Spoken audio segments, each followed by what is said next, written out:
Hello, we've got a wonderful video in store for you today. In this video, we sit down with Emily Peck of Frayed Farm to talk about growing flowers, how she started her farm, how she's selling her flowers, and much more. Typically, our channel has focused on education around the how to build high tunnels, and we're still going to do that. Don't worry, that's going to be a main part of our channel. But we also manufacture and sell our greenhouses and high tunnels, and we've sold them to a ton of wonderful growers. So we thought there would be good value in sitting down with and sharing our conversation with one of these growers to see what they're doing for sales, how they're growing our high tunnels, how they're selling the crops, distributing the crops, making partnerships, and really what they're doing so that possibly you as our viewer could get some information and learn from it. So stick around at the end of this video because Emily Peck at Frayed Farm, she really does provide a lot of value, and she's dropped some gems in this interview series here. And then, since this type of content is a little new to this channel, let us know what you think. Leave a comment, tell us if you want us to talk to other growers, and yeah, let's get into it. Should I be looking at you? Just nod and smile.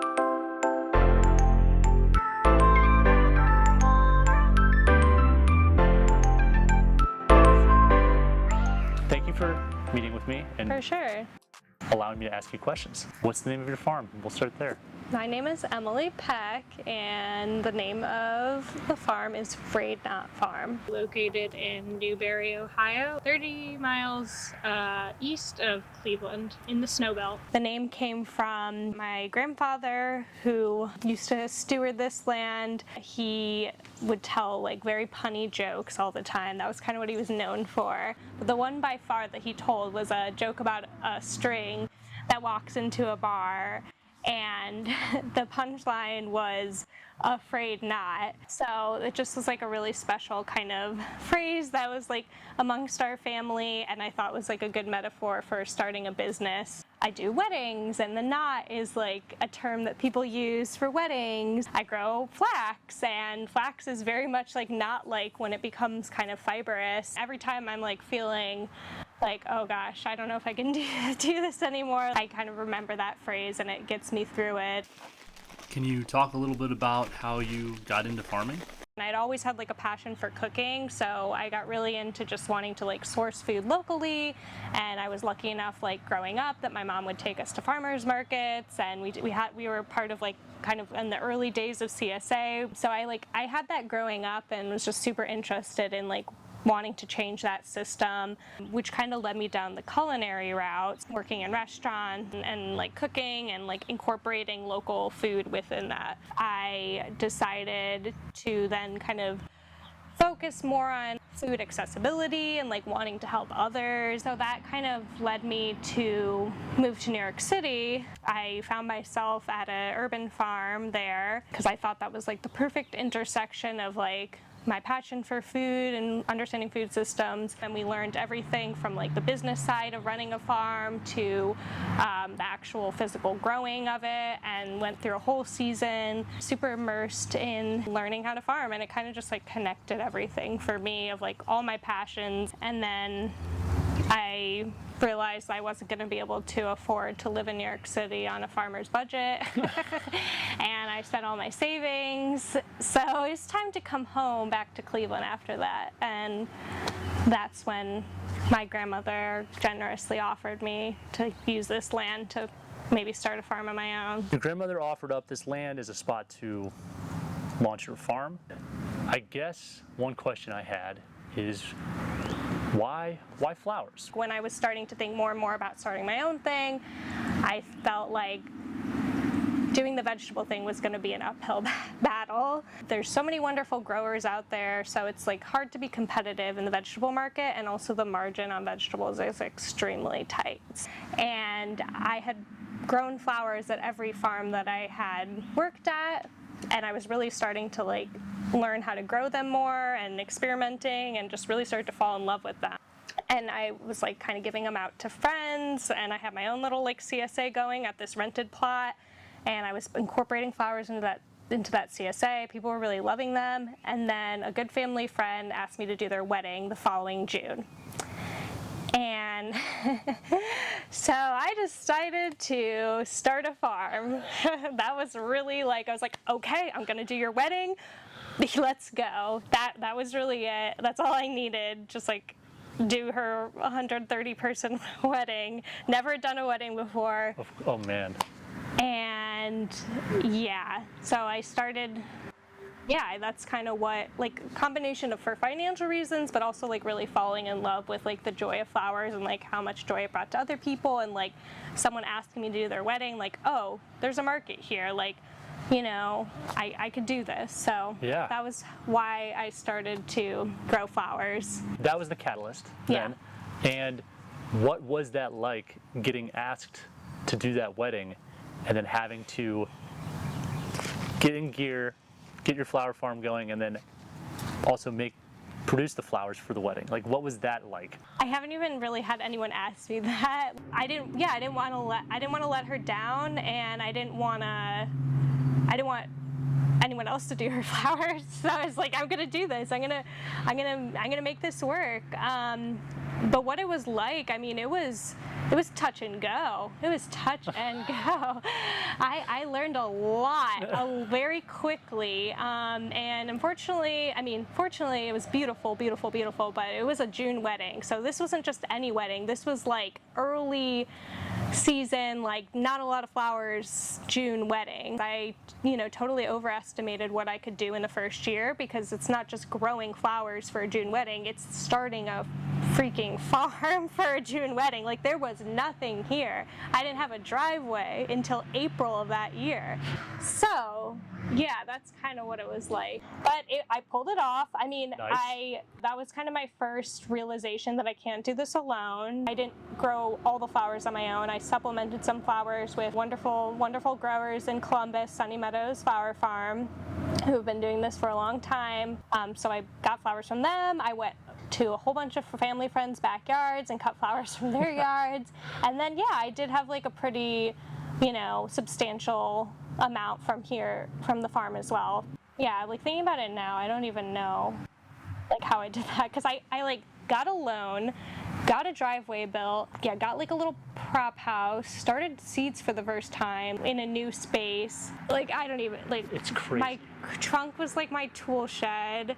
Yeah, I didn't have a cooler. We like hand dug like 20 beds. So, yeah, I could expand on it, but it was kind of insane. Yeah, it was insane. I didn't know how to make a business plan. Like, I just went for it. Like, yeah, I tried to get all these loans. So like, you have to have 3 years of business experience, and I was just like, what? That doesn't make any sense. Like, how do I get the money to start the business though? Yeah. So yeah, that was it. And so you got the flowers to the wedding, you did it, you had an early win. Were you able to relax at the wedding and take a sigh of relief at all? Yeah, I was. It was like a thrill. It was like, that's the thing about weddings.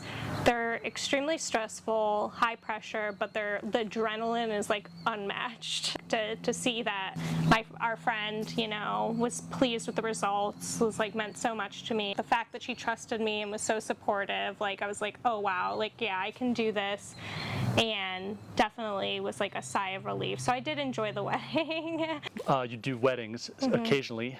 I guess, how does the farm sell its flowers? Yeah, I obviously my first sale was weddings in 2020. I didn't have any weddings, so that was a real indicator that like I can't rely on weddings as an income. I knew, yeah, I wanted to diversify my sales streams. Now I've kind of refined it to like weddings and events, but folks that want to arrange on their own. So I'm no longer doing like full service weddings where I'm setting up everything, but people can still buy local flowers for their weddings. I'd always been really passionate about the CSA model. I decided to start a CSA. I started a CSA my first year as well. I did pick up I was living with my parents at the time, as you do when you spend all your savings in New York City. So yeah, the pickup was at their house at first, and then I graduated to working with the wonderful folks at Room Service, a boutique.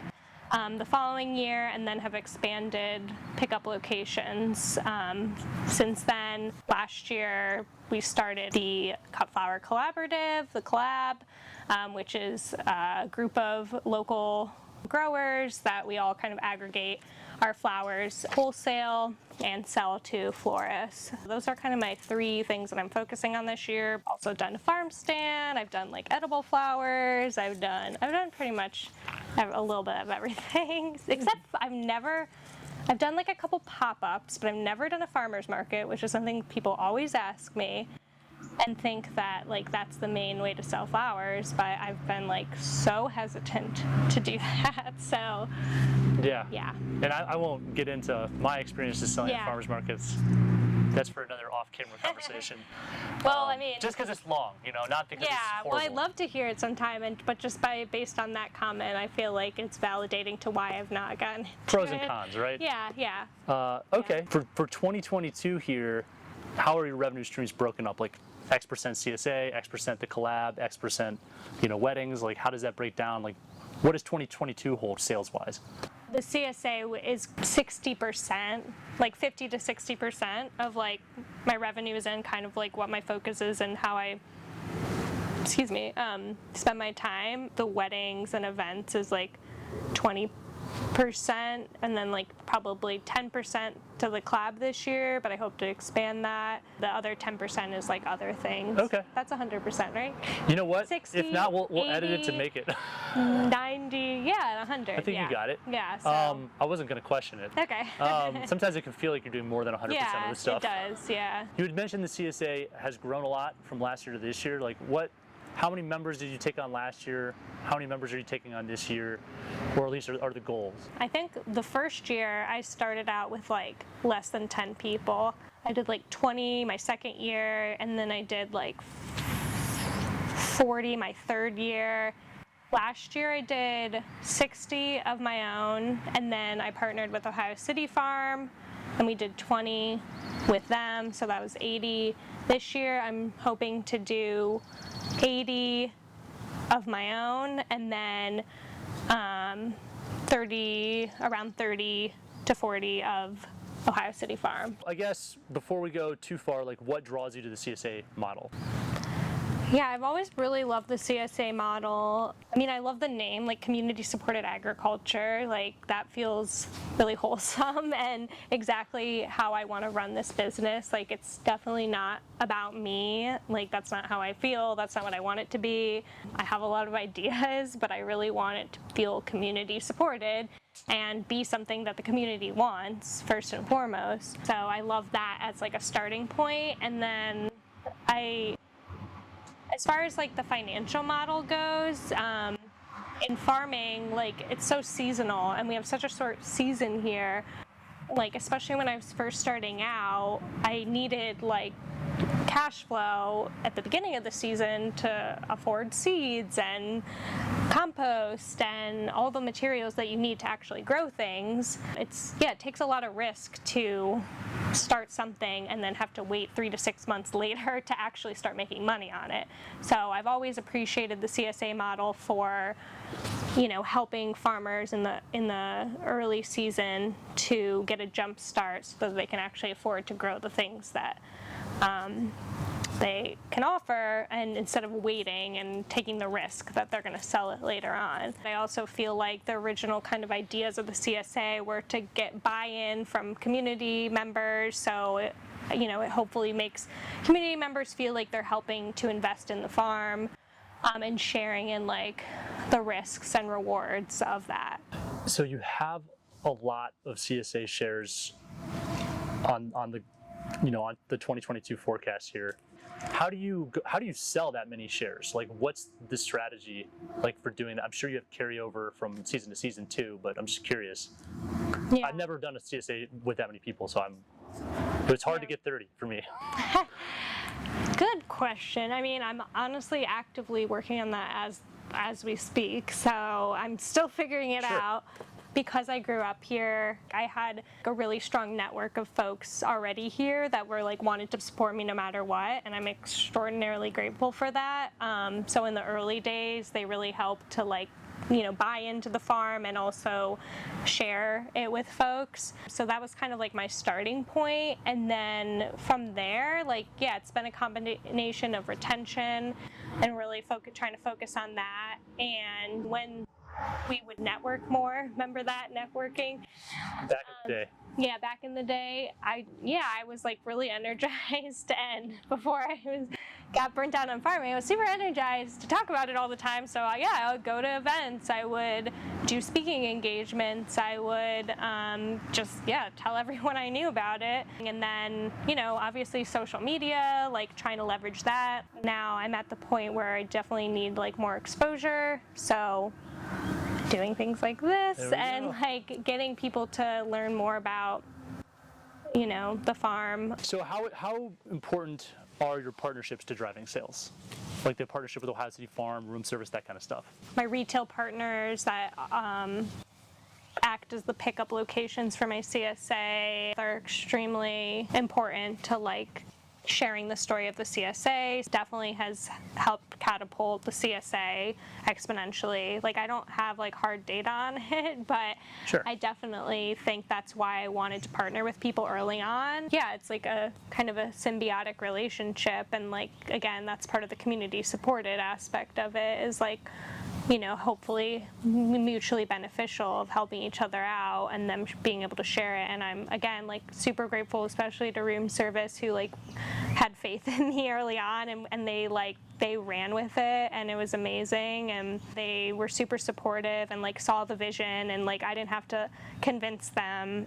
So just it's always been important to me to find the right people. It's not going to be everybody, and that's okay, but having people that get you and being able to share that has been tremendous in driving the CSA sales. I don't think that it would have grown as much if it was just pick up here at the farm. This is kind of a remote space for people in downtown Cleveland, but having pickup locations that are centrally located has been extremely helpful, and it's kind of why I haven't done the farmers market thing, is because the labor to sit there and do the sales while you need to kind of be doing stuff at the farm is really hard. Being able to partner with folks that are willing to help facilitate the pickup frees up my time so that I can do more deliveries, work on the farm. I always knew that as the sole person essentially on the farm, I can only be so many places, and having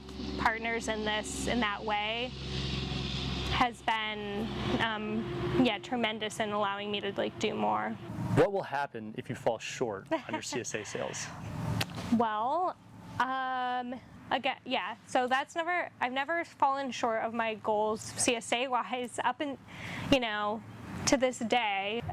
However, I do think I put some pretty ambitious goals for myself this year. I got a lot of interest when people were kind of sequestered at home, wanted to make their homes beautiful, had maybe a little extra income to share. So I was kind of riding on that momentum, and I think this year much more people are traveling, so they can't necessarily commit to a full season of bouquets. Everything's more expensive, global supply chain issues. It's a different year, and that's okay, and so I'm learning. I do feel like I might have to adjust my numbers this year, and what that means is I'll pivot those sales into another one of my sales streams. So I have a threshold of what I need to meet in order to get enough cash flow for these next couple of months. So if I have to go door to door, I will do it. I can't, it's not really an option to just be okay, I set really high goals for myself, and also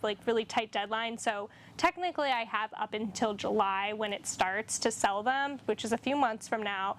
So I do have time, but I really do like to sell it out, honestly, by the end of this month or April. But if I don't meet that, either I will keep the sales going, or I will hope that I can make up for it during the season with the collab or an additional wedding or a pop-up or something like that. Okay. Yeah. Sweet. Not that I was waiting for some answer that was I quit then. Yeah. Just I mean, maybe. No, I know the ups and downs of Yeah, growing yeah. stuff I mean, and selling what it's you like grow. kind of like, yeah, it's not an option. Right. It's just not an option. I dig it. In the next video with Emily Peck, we take a deep dive into the Cut Flower Collaborative she's a part of, discuss the learning curves around growing in one of our tunnel Vision Hoops high tunnels, and discuss the struggles around making a fair wage as a small producer. We'll have a link to the next video in this video's description, and you can also subscribe to our channel and click the bell icon to be notified when future videos are released. You can find Emily of Frayed Not Farm on Instagram at Frayed Not Farm or at her website, fraydnotfarm.com. Thanks for watching.